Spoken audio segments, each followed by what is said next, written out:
Hello friends, welcome to literature fire channel. இன்றைக்கி நம்ம சேனலில் E.J. பிராட் எழுதின த டையிங் ஈகிள் அப்படிங்கிற போயமோட சம்மரியை தான் பார்க்க போகிறோம். அதுக்கு முன்னாடி இந்த மாதிரி சம்மரி வீடியோஸ்க்கு நம்ம சேனலில் சப்ஸ்கிரைப் பண்ணிக்கோங்க. அதுக்கு முன்னாடி போய்ட்டை பற்றின ஒரு குட்டி இன்ட்ரோ பார்த்துடலாம். இவர் தான் E.J. பிராட். இவரோட full name Edwin John Pratt. இவர் 1882 பிறந்து 1964 இறந்திருக்காரு. இவர் ஒரு கெனடியன் போயட். இவரோட நரேட்டிவ்க்கும் இவரோட ஃபிலாசபிக்கல் போயம்ஸ்க்கும் ரொம்ப ஃபேமஸ். இவரோட போயம்ஸ் எல்லாமே என்ன மாதிரி தீம்ஸை கொடுக்கும் அப்படின்னா, nature, human struggle and the spirit of heroism. இவரோட நோட்டபிள் ஒர்க்ஸ்னு பார்த்தோன்னா த டைட்டானிக் 1935, த கேட்சலாட் 1926. இப்போ இந்த போயம் என்னன்னு பார்க்கலாம். இந்த போயமில் எதை பற்றி சொல்லியிருக்காங்க அப்படின்னா, ஒரு ஓல்டு ஈகிளோட கடைசி காலத்தை பற்றி சொல்லியிருக்காங்க. அந்த ஈகிள் எப்படியெல்லாம் மெஜஸ்டிக்காக வாழ்ந்துக்கிட்டு இருந்துச்சு, ஆனால் அதோட கடைசி காலத்தில் அது எப்படி வீக் ஆச்சு, அப்போது அதை வீக்கானதை நினச்சி அதை எவ்வளோ ஃபீல் பண்ணுது அப்படிங்கிறத பற்றி தான் நம்ம பார்க்க போகிறோம். இந்த போயம் எப்படி ஸ்டார்ட் ஆகுதுன்னா, ஒரு ஓல்டு ஈகிளை பற்றி சொல்கிறாங்க. அந்த ஓல்டு ஈகிள் வந்துட்டு இப்போ ஓல்டாக இருக்கலாம், ஆனால் ஒன்ஸ் எப்படி இருந்ததுன்னா ரொம்ப ஸ்ட்ராங்காக இருந்தது அண்ட் ப்ரௌடாக இருந்தது.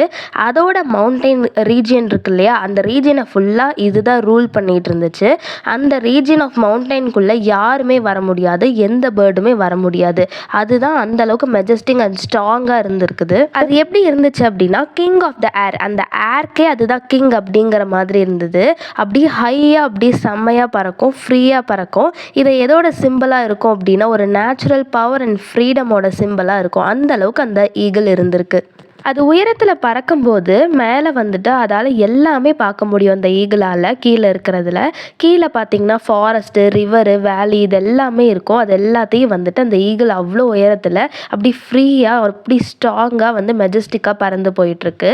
அந்த ஈகிளோட ஐஸ் வந்து எப்படி இருக்குன்னா, நல்லா ஷார்ப்பாக இருக்கும், பயமே இல்லாமல் ஃபியர்லெஸ்ஸாக இருக்கும். அந்த மாதிரி ஒரு ராஜா மாதிரி இருந்த அந்த ஈகிள். அந்த ஈகிளை பார்த்து மற்ற பேர்ட்ஸ், மற்ற உயிரினங்கள் எல்லாமே வந்துட்டு பயப்படுவாங்க அண்ட் ரொம்ப ரெஸ்பெக்டும் வச்சுருப்பாங்க அந்த ஈகிள் மேலே. அந்த மாதிரி ஒரு ஈகிள் தான் அது.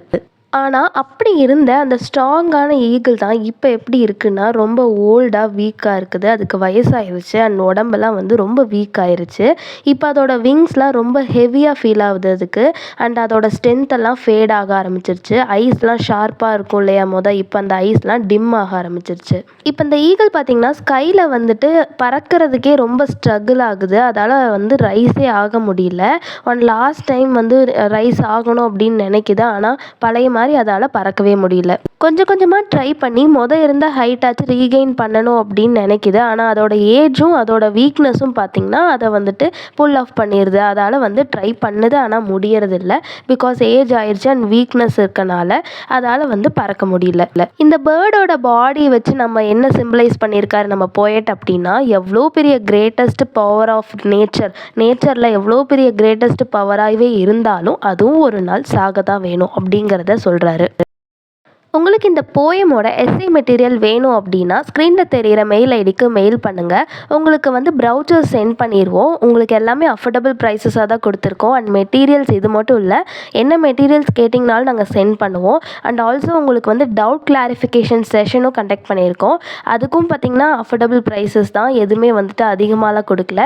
ஸோ உங்களுக்கு எல்லாமே யூஸ்ஃபுல்லாக இருக்கும். உங்களுக்கு வேணும் அப்படின்னா இந்த மெயில் ஐடிக்கு மெயில் பண்ணி என்னை அப்ரோச் பண்ணுங்கள்.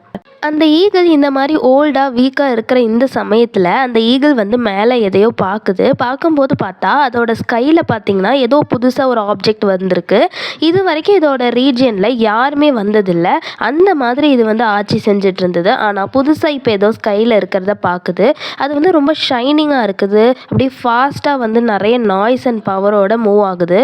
அப்புறமா அந்த ஈகிள் ரொம்ப கன்ஃபியூஸ் ஆகிடுச்சு, இது என்ன ஒரு ஆப்ஜெக்ட் அப்படின்னு. ஏன்னா அதுக்கு ஐஸ் டிம்மாக இருக்கனால சரியாக தெரியல. ஏதோ ஒரு ஆப்ஜெக்ட் வந்துட்டு சுற்றி சுற்றி பறக்குது அப்படிங்கிறது மட்டும் தெரியுது. அந்த ஓல்டு ஈகிள் அந்த ஆப்ஜெக்டை வந்து ஒரு நியூ பேர்டு தான் போல் அப்படின்னு நினச்சிக்கிச்சு. அது வந்து அது ஃப்ரீயாக பறக்கிறத பார்க்குது. பார்த்தோன்னே வந்துட்டு இதுக்கு வந்து ரொம்ப ஒரு மாதிரி இருக்குது, நம்ம ஒரு காலத்தில் இப்படி தானே பறந்துட்டு இருந்தோம், நம்ம டெரிட்டரிக்குள்ளேயே ஒன்று வந்திருக்கே அப்படின்னு சொல்லி இந்த ஓல்டு ஈகிள் என்ன பண்ணுதுன்னா ஒரு குட் பொசிஷனில் போய் உட்காந்துக்குச்சு. அப்போ தான் வந்துட்டு அது பறக்கிறத வந்து பார்க்க முடியும் அப்படிங்கிறக்காக. இது என்ன பேர்டுன்னே அதுக்கு தெரியல. க்ளோஸாக பார்க்கும்போது இது ஒரு பேட்ரிஜாக இருக்குமா, ஃபால்கனாக இருக்குமா, ஹெரானாக இருக்குமா இல்லை ஈகிளாக தான் இருக்குமா அப்படிங்கிற நிறைய கன்ஃபியூஷன்ஸ் இந்த ஈகிள் மைண்டுக்குள்ளே வருது. இப்படி ஒரு பேர்டு நம்ம பார்த்ததே இல்லையே அப்படின்னு சொல்லி நினைக்குது. அந்த பேர்டு பார்த்திங்கன்னா அந்த நியூ ஆப்ஜெக்ட் இருக்கு இல்லையா, அது பார்த்திங்கன்னா எதுக்கும் பயப்படுறதில்ல. அப்படி வந்துட்டு அந்த ஈகிளோட டெரிட்டரியில் அப்படி சுற்றி சுற்றி பறக்குது. இதுக்கு முன்னாடி இந்த மாதிரி யாருமே பறந்ததில்லை. அந்த அளவுக்கு பறந்துக்கிட்டு இருக்குது. ஒரு டிராகன் பறக்கிற மாதிரி அவ்வளோ ஃபாஸ்ட்டாக வந்துட்டு அந்த ஸ்கையில் பறக்கிற மாதிரி இந்த ஈகிளுக்கு தெரியுது. அதுக்கப்புறம் பார்த்திங்கன்னா கொஞ்ச நேரம் கழித்து சுற்றி சுற்றி பறந்துட்டு அந்த ஓல்டு ஈகிளை டிஸ்டர்ப் பண்ணிகிட்டு இருந்துச்சு மைண்ட் அளவில். அதுக்கப்புறம் பார்த்திங்கன்னா இந்த நியூ பேர்டு வந்து டிஸப்பியர் ஆகிடுச்சு, வேனிஷ் ஆகிடுச்சு. இந்த ஈகிளுக்கு ரொம்ப ஹியூமிலியேட்டாக ஃபீல் ஆகுது, அஷேம்டாக ஃபீல் பண்ணுது. ஒன்ஸ் நம்ம எப்படி இருந்தோம், இப்போ வந்து நமக்கு வயசாகிடுச்சு அப்படின்னு சொல்லி. அந்த ஆப்ஜெக்ட் அந்த பேர்டுன்னு நினச்சது இல்லையா, அது வேறு எதுவும் இல்லை, ஏரோப்ளைன். ஹியூமன்ஸால் கண்ட்ரோல் பண்ணக்கூடிய அந்த ஏரோப்ளைனை பார்த்து தான் இந்த ஈகிள் ஒரு பேர்டுன்னு நினச்சிக்கிச்சு, தன்னைத்தானே ஹியூமிலேட்டாக நினச்சிக்கிச்சு, அஷேம்டாக ஃபீல் பண்ணியிருக்கு. நம்ம போயட் இந்த ஈகிளை எதோட சிம்பிளாக சொல்கிறாங்கன்னா ஒரு நேச்சுரல் பவரோட சிம்பிளாக சொல்கிறாங்க. ஆனால் இந்த ஏரோப்ளைனை வந்து ஒரு சிம்பிள் ஆஃப் மாடர்ன் சிவிலைசேஷனாக காட்டுறாங்க. இந்த மாடர்ன் வேர்ல்டில் நாகரிகமாக செய்யப்பட்ட இந்த ஏரோப்ளைன் வந்து மாடர்ன் சிவிலைசேஷன் தானே. பட் ஈகிள் பார்த்திங்கன்னா ஒரு நேச்சுரல் பவர். அந்த ஏரோப்ளைன் அந்த ஆப்ஜெக்டை பார்த்ததுக்கப்புறமா இந்த ஈகிளுக்கு ஒரு விஷயம் புரியுது, நம்ம டைம் முடிஞ்சிருச்சு, நம்மளோட ரூல்லாம் இப்போ முடிஞ்சிருச்சு, நமக்கு வயசாகிடுச்சு அப்படிங்கிறது அந்த ஈகிளுக்கு தெளிவாக புரியுது. அதுக்கப்புறம் பார்த்திங்கன்னா இந்த ஸ்கையை ரூல் பண்ணுறது இனிமேல் வந்து மேனோட நியூ இன்வென்ஷனாக தான் இருக்குங்கிறத போயட் வந்து இங்கே நமக்கு மென்ஷன் பண்ணுறாரு. முதல்லாம் பார்த்திங்கன்னா இந்த நேச்சுரலான கிரியேச்சர்ஸ் பறந்துட்டு இருந்துச்சு. ஆனால் இப்போ இந்த ஸ்கையை ஆட்சி செய்கிறது யாருன்னா மனுஷங்க கண்டுபிடிச்ச இந்த இன்வென்ஷன்ஸ் தான். அதுதான் வந்து அந்த நேச்சுரலை விட அப்படியே ஹையராக ஃபாஸ்டராக வந்துட்டு போயிட்டுருக்குது. அதாவது நேச்சுரலாக இருக்கிற அந்த ஸ்பீடை விட மேன் கண்டுபிடிச்ச இந்த இன்வென்ஷன்ஸ் இப்போ வந்து ஹை ஸ்பீடில் ஃபாஸ்டராக போயிட்டுருக்குது அப்படிங்கிறத சொல்கிறாரு. ஒரு காலத்தில் எப்படியெல்லாம் வந்துட்டு மெஜஸ்டிக்காக இருந்து அந்தளவுக்கு விங்ஸை ஸ்ப்ரெட் பண்ணி பறந்த இந்த ஈகிள் இப்போ வந்துட்டு கீழே விழுந்து ரொம்ப டிஃபீட், அதோட வயசுனாலையும் நேச்சர்னாலையும் டிஃபீட் ஆயிடுச்சு. அண்ட் இந்த ஈகிள் இப்போ இறந்துருச்சு. ஆனால் ஒரு மரியாதையோட ஒரு டிக்னிட்டியோட தான் இறந்துருக்குன்னே சொல்லலாம். ஏன்னா அதோட ஓல்டு ஏராவில் அவ்வளோ வந்துட்டு அழகாக பறந்துச்சு. அது மட்டும் இல்லாமல் இப்போ புது விஷயத்துக்கு இடம் கொடுத்து, புது விஷயம் அப்படின்னா இந்த ஏரோப்ளைனை மட்டும் இல்லை, அடுத்த வர ஜென்ரேஷன்ஸ்க்கு வழிவிட்டு இந்த ஓல்டு ஈகிள் வந்துட்டு விடை பெற்றுச்சு. ஸோ இது ஒரு டிக்னிட்டியோட தான் இறந்துருக்கு அப்படின்னே சொல்லலாம். இந்த போயம் மூலிமா நம்ம போயட் ஈஜே பிராட் ரொம்ப பியூட்டிஃபுல்லாக ஒரு பாசிங் எராவை பற்றி சொல்லியிருக்காரு. ஒரு கடந்து போன ஒரு கிரியேச்சரோட எரா வந்து எப்படி இருந்தது, அதோட நேச்சுரலான சுப்ரீமசி எப்படி இருந்தது, ஆனால் அடுத்து வரக்கூடிய இது வந்து மனுஷங்க கண்டுபிடிச்ச ஒரு இன்வென்ஷனாக தான் இருக்குது. நேச்சுரலால் வந்துட்டு ஆகாயம் வந்துட்டு ஃபில் பண்ணப்பட்டது எப்படி, இப்போ வந்து மனுஷங்க கண்டுபிடிச்ச மிஷின் மூலிமா ஃபில் பண்ணுறது எப்படி அப்படிங்கிறத காமிக்கிறாங்க.